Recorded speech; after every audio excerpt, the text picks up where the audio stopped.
Hello once again, Star Wars Unboxing fans. Welcome to another episode of Darth Tuba Star Wars Unboxing Show. I'm your host, Darth Tuba. And today, we're looking at some jumbo figures from Gentle Giant. These are retro style figures because these two figures did not exist in the original vintage line, which I feel has now become a Pandora's box. So I have actually stopped collecting them. These are the last two that I ordered. I pre-ordered, I should say. There have been others. And I've decided that for those, I'm going to stick to just getting the retro style, meaning this size. And I'm not really going to be picking up any more of the Gentle Giant. Now, I say not going to be picking up any more. But I will say, there have been some, looking at this box, there's a few on here that, or I should say, there's been a couple on here that I was kind of interested in. This 8D8 figure, maybe. We'll see. Now, the Size Noodles and Droopy McCool. I find it interesting that they put these two, but they didn't put Max Rebo, who's my favorite. Now, I don't know if I want to get all three, unless they come as a discount if I buy all three. Like rather than get them individually, but if I get them in a 3-pack and get them for a little bit cheaper, I might consider that. But otherwise, if it's going to be sold them individually, I may only end up with my favorite, Max Rebo. He's probably going to be more expensive, of course, because he's got that huge organ, unless he's not going to be coming with the organ, which wouldn't be right. But we're not here to talk about Max Rebo. We're here to talk about these. Now, you might think, well, wait a minute. They made a Stormtrooper. Yes, they did. But they did not make a Stormtrooper officer with the orange pauldron. So, that is what we're going to take out today. I'm going to move Vader over here a little bit out of the way. I have, if you've watched previous episodes of this, you'll know that I have done a few things. I undid the stickers and I took them out of the main box already because, let's face it, the main box is filled with packing peanuts and that's kind of a pain. So anyway, so as I said, I've loved Gentle Giant's packing style only because it's generally pretty basic. It's got the little twist tie thing here for the back for the main figure, and then it's got a few elastics that you can kind of work around, which means that if you want, you can take the figure out and display it, and then when the time comes, if you want to sell it, obviously selling it as a used, display piece toy, but if you want to put it back in the packaging, you can, because the packaging is really cool. But I will say, the packaging is taking up a lot of space, and I didn't get rid of the packaging, right? It's taking up a lot of space in my attic. There is not a lot of room to keep storing these things, so I don't know. I'll have to just kind of wait and see. But all right. Now he doesn't just come with the orange pauldron. No, he does have the backpack, and he does come with a larger weapon. Right? Let me just get my packaging here reset. So I love the packaging. It's great. It takes up a lot of room. Even to store it, it takes up a lot, and I mean a lot of room. So that poses a challenge when I'm looking at. Plus, this is just clear plastic. You have to be careful with, the art is exactly what they would have chosen. I'm sure of it. So that is cool. Now, again, I've said this on many, many episodes doing Gentle Giant. A big concern I have is whether or not their hands will hold their weapons, because sometimes it gets a little rough. However, this seems to have mostly held together. And these longer weapons I kind of like because they kind of serve as like a tripod, so you can stand this guy up. Now, I'm going to say kudos to Gentle Giant for taking weight into account. This thing falls forward. It does not fall backwards. So now I will say he is holding up on his own. You can, sometimes if you lean his arm a little bit forward and he leans in a little bit, he'll kind of use his gun to keep him up. So I would definitely keep it down. But see, there he is. Therein lies the problem. They just don't like to keep their weapons on. I think it's just because the plastic is different than the original, 3 3/4 inch plastic. But as you can see, it's got a similar look, Stormtrooper wise, right? But it's got the backpack. It looks like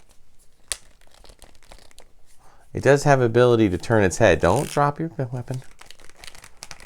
But I don't know if you can take the pauldron off and the backpack off. I think it might be permanently affixed unless you pop the head off, but pretty good. All right, so I'm going to kind of pop him over here.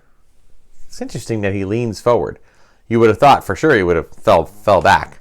I think that was probably one of the reasons they didn't make this when they went out, when they made it back in the 70s. It's probably figuring out how to keep it vertical. All right, Star Wars, Darth Vader. Okay, Gentle Giant. Now, I'm going to say I have a little bit of a problem with this. It's not a big problem. It's just a little bit of a problem. And maybe, I'm not going to tell you why, okay, right away. You can guess. I mean I'm going to talk about it in the chat and on the episode, but I'm going to turn it around. There is the, sorry for the glare, the character of Darth Vader unmasked, Anakin Skywalker. There's Vader. Now I will say that his pauldron, or not his pauldron, his chest plate, excuse me, or chest shoulder plate, is indeed the color, the correct color that he was wearing. But there is still an issue. I'll let you think about it for a little bit while I open it up. I will talk about it by the end of the episode. Let's see if you know what I mean. All right, and the back of it looks like the same characters. All right, let's get Vader out of this. Let's see if I can. Does he have any? Ooh, I don't think he has any twist ties. That's good. And he has his little. I like the little. Comes with the saber. It's not a double telescoping saber. It's just a single one.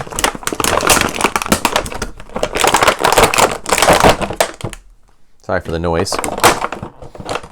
Okay, get him back in his container here. And I just like to seal it up from the top, just so that it doesn't open up. And I kind of stack these up in my attic. Not the best ideas, if you know, as long as it's not so bad if there's not a lot of room in there. Now, this I guess fits here. So there you go. It kind of has a similar thing, right? There it is. And there's his saber, and it locks up in here. So that's cool. Very, very much vintage. But this one, why it's different, obviously, is, well, not obviously, is that his helmet comes off to reveal, now go, my son, leave me, Anakin Skywalker, which I absolutely think is precious. And when I display this to differentiate between the other Vader, which almost looks identical, but I thought that was a pretty clever way to do that, right? It's obviously it doesn't have the two-part helmet, but I'm okay with that because I have a lot of figures with the two-part helmet, both 3 3/4 inch and 12-inch figures, and it never seems to work right.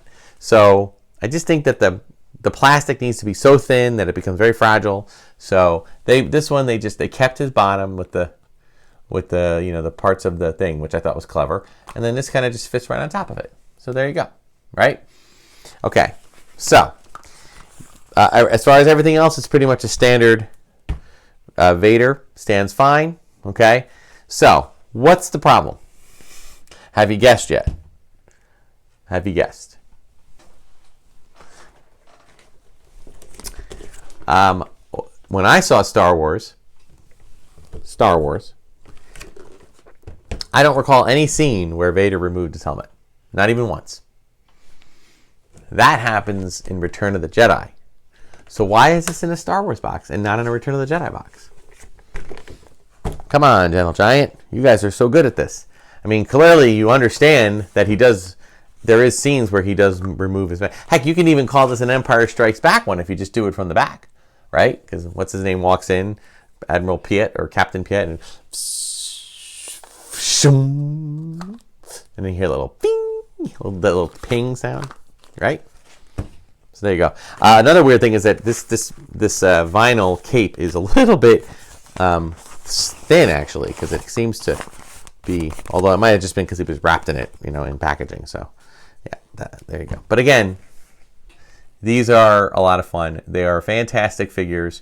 Again, and it's a minor issue I have with the packaging. Not a big deal since I don't display the packaging. I put them out loose. So there you go. So again, Again, these are, at the time of this recording, both still available on Gentle Giant.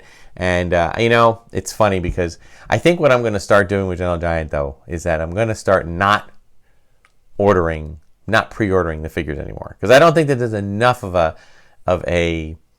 unless it's an exclusive, I don't think there's as much of an interest in this that they sell out so fast. And I think that I might have a better shot of getting them discounted. You know, from time to time. But again, I don't know if I want to finish. I kind of like the originals. If I can get like 88 and maybe the Max Rebo band, at least Max Rebo, I'll probably do that. But as far as the rest of the figures are concerned, that they've released almost, I don't say all of them, but a good chunk of them. I think I counted like 60 something of them. So they're only about 30 short away from doing all of them. I don't know if they're ever going to do a Man. I don't know if they're ever going to do, you know, the Imperial Dignitary. So I think they've pretty much exhausted this, and that's why they're doing a lot of, well, look at these. They're doing a lot of ones that weren't ever made. They're just kind of trying to, and because, you know, from the neck down, these are both pretty much identical to the originals, right? In the case of the Stormtrooper, even from the head, they just had to add the other stuff to it. So, but you know, I love them. They're great figures. Ooh, don't fall, Vader. Stay up. Okay, and until next time, guys. All right. Thanks so much for watching. Be sure to like, subscribe, hit the notification button. Check out all the other content that I'm offering on my playlist and all the other content on Red 5 Network. Thank you, Red 5, for always giving the channel a plug. Until next time, may the Force and the toys be with you.